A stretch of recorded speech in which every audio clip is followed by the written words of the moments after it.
friends. I'm your host, Erin Port, and welcome to the Simple Purposeful Living podcast. Life can be overwhelming and busy, so once a week, I invite you to join me, and together we will make simple tweaks to uncomplicate the hard parts of our life so we can spend more time doing what we love.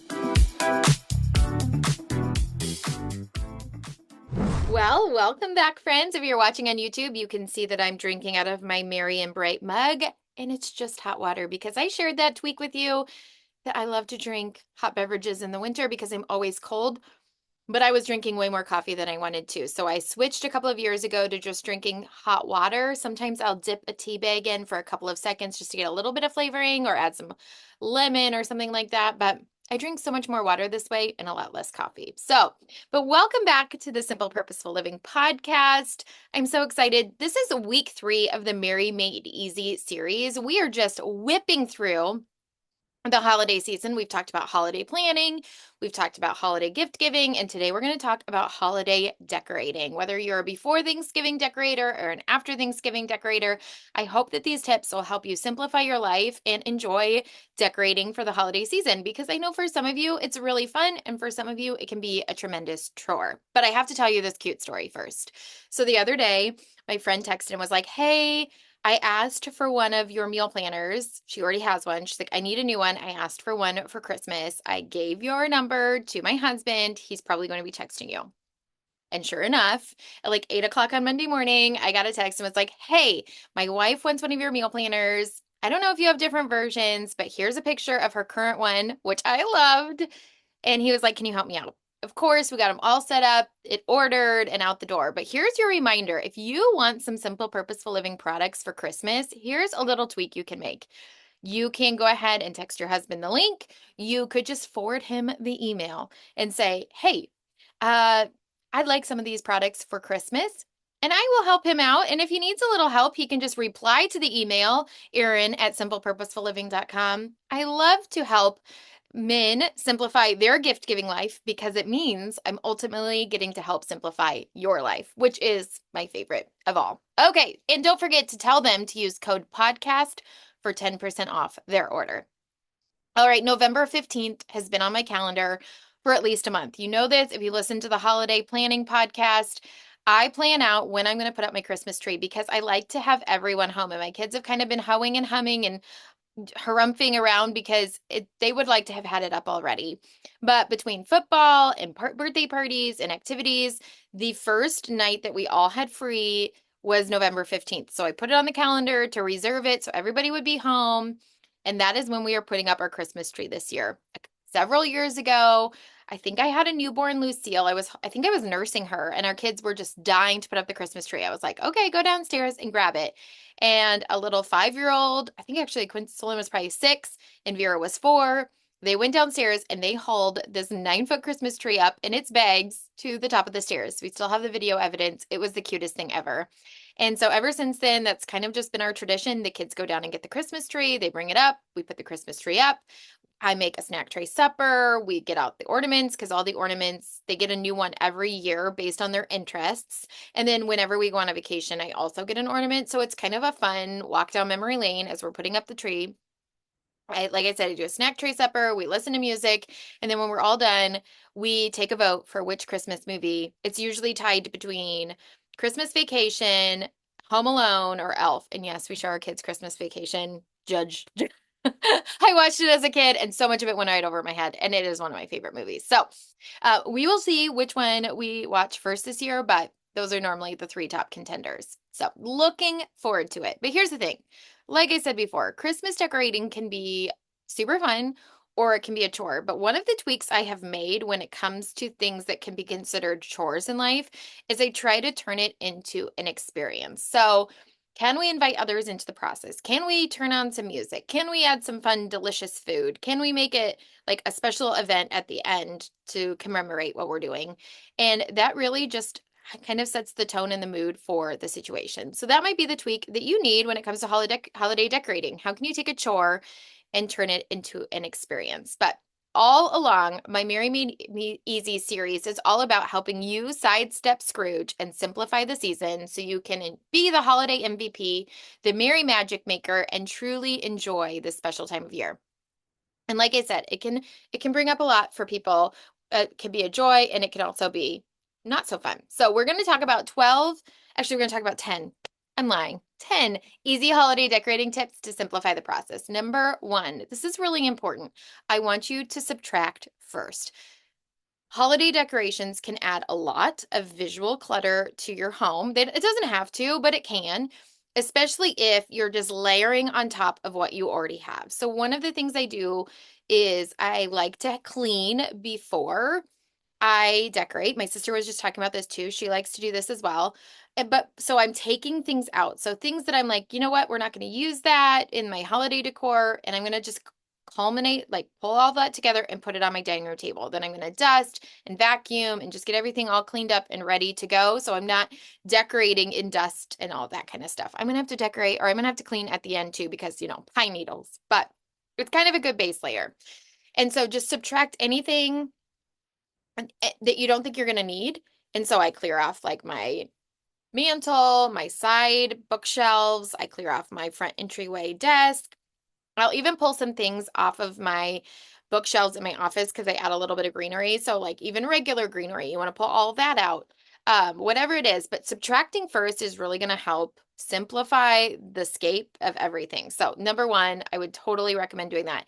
And if something is something you don't want anymore, then you can put it in your declutter bin in your garage. Remember, that's like a key. You need a declutter bin. There's probably an Amazon box or a Target box, Walmart box hanging around your house right now. Just go ahead and write clutter on it. Put it somewhere like in a back room, back closet, garage, where it's out of sight but easy to access. So you can be putting things like decor items that you're like, oh, this is broken, or I don't want that anymore. And then also when you start to decorate for Christmas, if you pull something out of the bin and you're like, actually, I don't really love that anymore, you can also put that in the declutter bin. Because here's the thing, making a decision to put it back in the Christmas bin for next year is doing your future self a disservice. If you didn't love it this year, chances are you're probably not going to love it next year, and you're going to have to make that decision again, right? And making the same decision over and over again is exhausting. So one way you can simplify your life is if you don't like it and you're not using it in your decor this year, go ahead and just put it in the declutter bin. And like I told you in previous seasons, the DMV, the DAV or Goodwill or Salvation Army, they don't want out of season decor items, so it's best to donate that now. And like I said, if you can look around and find a local organization that maybe sets up a Christmas room where they give free decor and free toys to eligible families, that's another great place to donate as well. But go ahead and subtract and declutter as you go. Okay, the next thing I want to remind you of is to shop your own home first. I know it is so enticing. You go to a store. I have some favorite decorating shops. I mean, Real Deals in Ankeny. If you ever get to the Midwest, it's darling, right? It's just something about it. So cute. So many things. And I want to buy all the things. But I was just shopping the other day and loved this coat. Okay, so this is just go with me.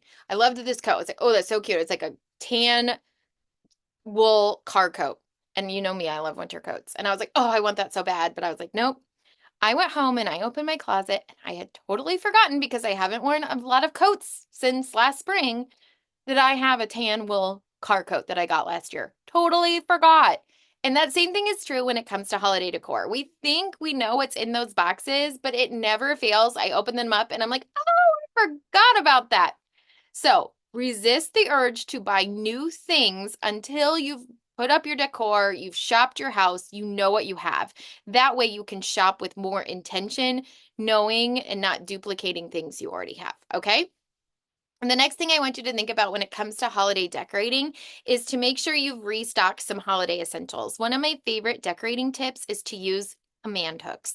They even make outdoor command hooks now, and that they're clear and they are extra potent, so they stay on, but they also, pull off and don't leave a residue and don't hurt your windows, which I love. So those are what I use to hang outdoor wreaths, is outdoor command hooks. I use command hooks on my mantle. I just put the command hook. If you're watching on YouTube, you're going to get a better explanation. But basically, I just put it on top of the mantle so that the hook is facing toward the wall. And that way I can just hook my greenery right on to the command hook It's right underneath. You can't see it at all. Another thing is these little ties. I'm going to put the link to the show notes for these essentials in the show notes, my Amazon essentials, and you can get these anywhere, but they're all culled in one spot. Is these little ropes uh, that are bendy. Kind of think of like a bendy, one of those twist ties that you use for uh bagged bread, but it's big and it's fabric, so it doesn't hurt your railing. And that's how I hook onto my railing my garland. So you want all those kinds of things. Like, do you need some new command hook strips? Do you need some new batteries? I'm telling you, like, I have a lot of I love the soft glow, right? Of twinkly lights and faux candles because sometimes they can't be trusted with real ones. That's neither here nor there. And so I need a lot of batteries. So go to Costco, add some batteries. And not only is that going to help you now, but that's going to help you come Christmas Eve or Christmas Day when you need some batteries for that thing that you were like, I didn't know that that needed batteries. So go ahead and stock up on things like batteries, command hooks, those wreath holders, all of those sorts of things. And that way you'll be ready to go for decorating. You can make a little shopping list.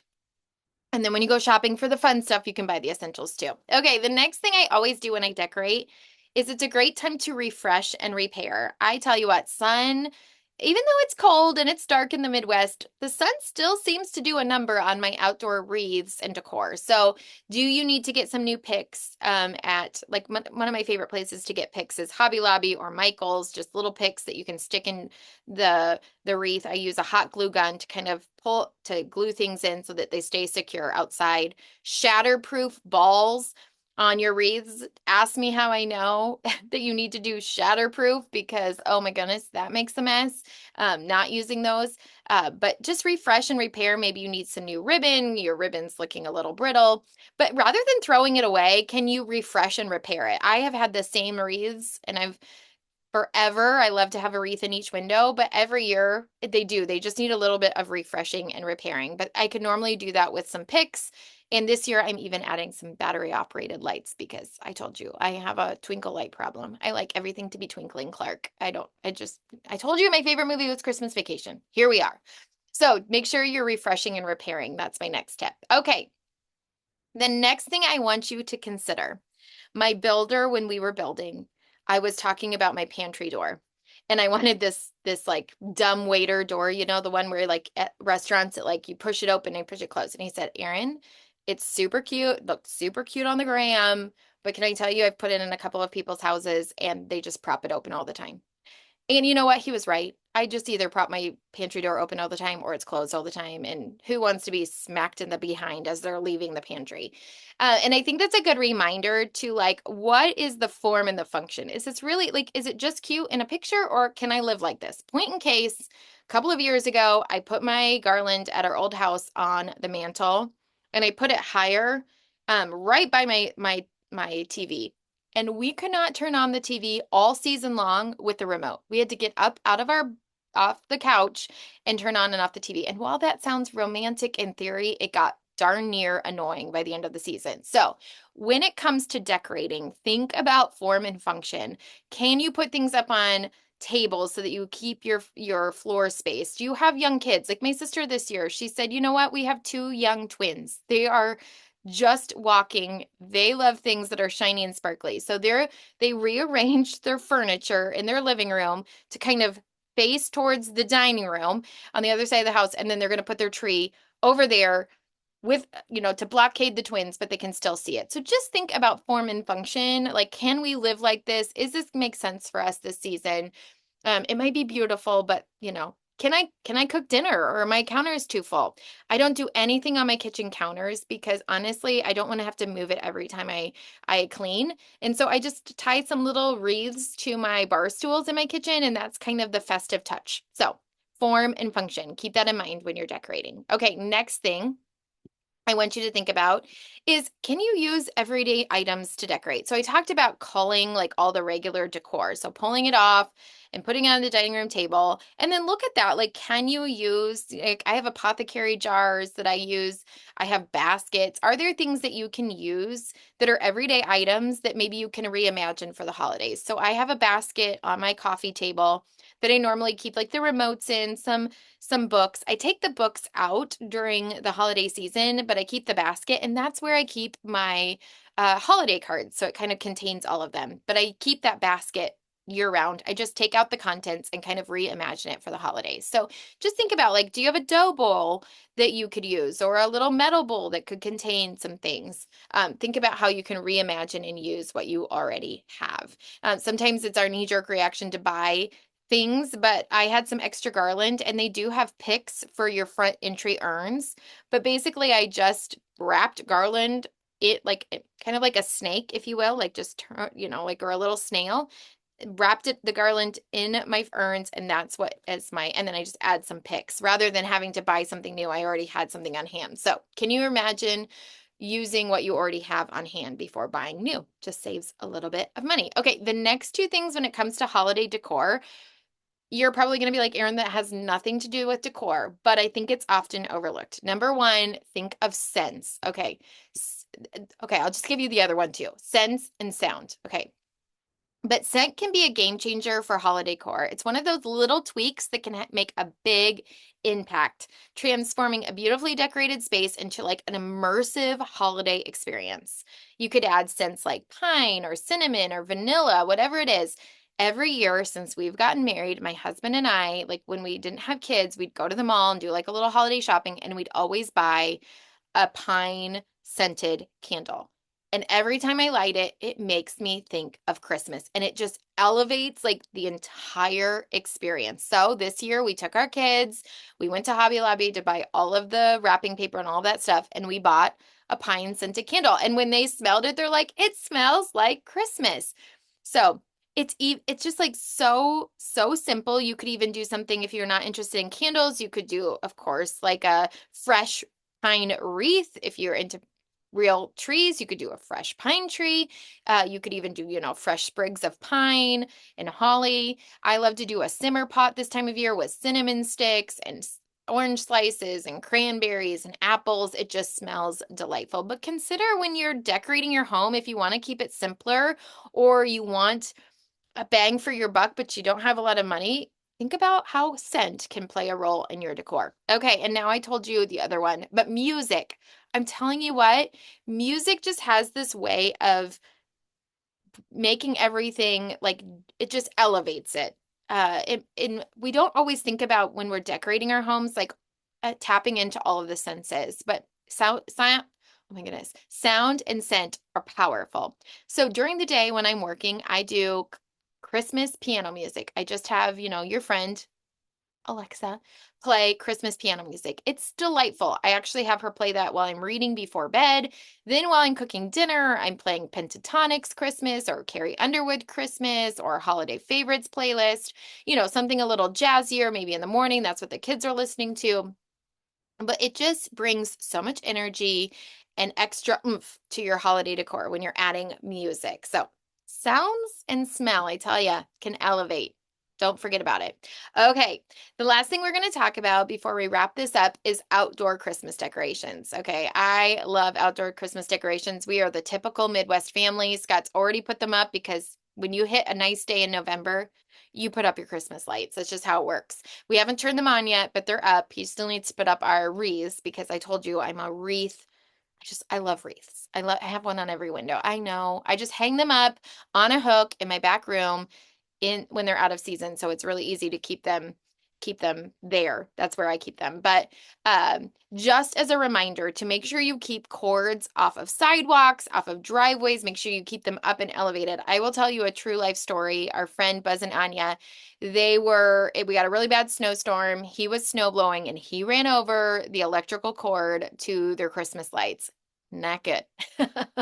So just, be careful with that. Another thing I always tell people is to be mindful of ladder safety. I know you're adults, but when I was a little girl, I'll never forget, there was a guy in his tree and he fell out and the ambulance had to come, and I have never forgotten that. And so we're really careful around here. Scott's scared of heights. So if you came to our house, our lights are like at a manageable level. There's no climbing on the roof, but just be careful. I always love LED lights because they last longer. They don't, and you can still get that warm glow look. That's what we have. I've linked those in the show notes too. So if you want the ones we have, I've linked those. You can check those out. But also, just another tweak is adding automatic timers. We have smart plugs, so Scott has it going on at a certain time and off at a certain time, so you don't have to think about plugging things in. Most battery-operated lights these days have a timer too, where you can just time it, turn it on the timer for 4, 6, or 8 hours, and you leave it and forget it. It's like a crock pot, but with Christmas lights. So those are really helpful as well. So, all right, I think, oh, and the last thing, don't overload your circuits. Don't be Clark Griswold. Oh my goodness. Oh goodness. Such a good movie. If you haven't ever seen it, I highly recommend it. Okay, so just remember when it comes to Christmas decorating, shop your own home first, subtract first, declutter what you don't need, because next year you're going to be mad that you didn't declutter it and you have to make the same decision this year. Don't forget about smells and sounds and how those can be part of the equation. Make sure to think about form and function so that you can live in the space all season and enjoy it. And try to make the chore of decorating, if that's how you feel about it, how can you make it into an experience? Maybe you add some music and a candle and some delicious food. And I mean, that's a recipe for happiness over here for me. But I hope that these things help simplify your holiday decorating. Of course, I have our Mary Made Easy checklist with more decorating tips, things to think about. Of course, our shopping list as well as with that. And then, of course, on our blog this week, I have more of these tips on how to simplify holiday decorating, which I will link in the show note as well. My goal with the Mary Made Easy series, as I've said, is for you to sidestep Scrooge and for you to be the holiday MVP so you can be the merry magic maker, not just for everybody else, but for you as well. Okay, before we go, I want to share with you a couple of tweaks of the week. I think these are really purposeful for this time of year when we are thinking about 1,000,001 things. How can we simplify certain areas of our life? So, Team Oming 4, I'm sorry if I butchered that, Team OEMING 4 said, I went through the mail in the garage next to the garbage and recycling can before I went inside, so I had way less mail to go through once I was inside. Genius. I do the same thing. And if it's something that needs to be shredded, I take that inside and put it right in the shredder. We have a shredder in our pantry. That way it's just taken care of. It doesn't add to the counter clutter. And you've gotten it taken care of. I love that tweak. Okay, Summit Bell. This was her tweak of the week. She said, I go through and prep my vitamins for the week on Sunday. Love this. I do the same thing. I keep them on the counter because I need that visual reminder, but having the vitamins all in a little vitamin container means I'm not getting out all of my vitamins, my collagen and my ashwagandha and all, tuna, fish oil, all that stuff. It's just all on the counter and it means I take it. So I love that, Summit Bell. Thank you. And last but not least, MBG 2288 says she made 2 casseroles on Sunday so that she could warm them up throughout the week. Yes, we talked about this last week, but meal prep is key. My son, who's 15, he's starting basketball practice. They have to be out the door by 5:45 a.m., which is super early. So he's getting into the habit of meal prepping his breakfast sandwiches because he needs a big meal he has a 2-hour basketball practice before school. So he was making these little breakfast sandwiches, egg McMuffin kind of situation, wrap them up in tinfoil, put them in a bag in the fridge, and then he just warms it up and he eats it on the way, which is genius. Just a little bit of meal prep can go a long way this holiday season to simplify your week all week long. All right, until next time, friends, I hope that you found a tweak that you can implement this week in this busy, busy season. Remember, you don't have to overhaul your life to love it when one simple tweak will do. All right, if you're not already following along over on YouTube, TikTok, Instagram, or Facebook, I sure hope to see you over there. And next week, we'll be back on the podcast with week 4 of Mary Made Easy. So be sure to share this with friends and family if you found it helpful. Thank you, friends. See you next week. If you liked this episode, it would mean so much if you'd share it with a friend or leave a quick rating and review so others can find our show. Until next time, you can find me at Simple Purposeful Living on Instagram and Facebook.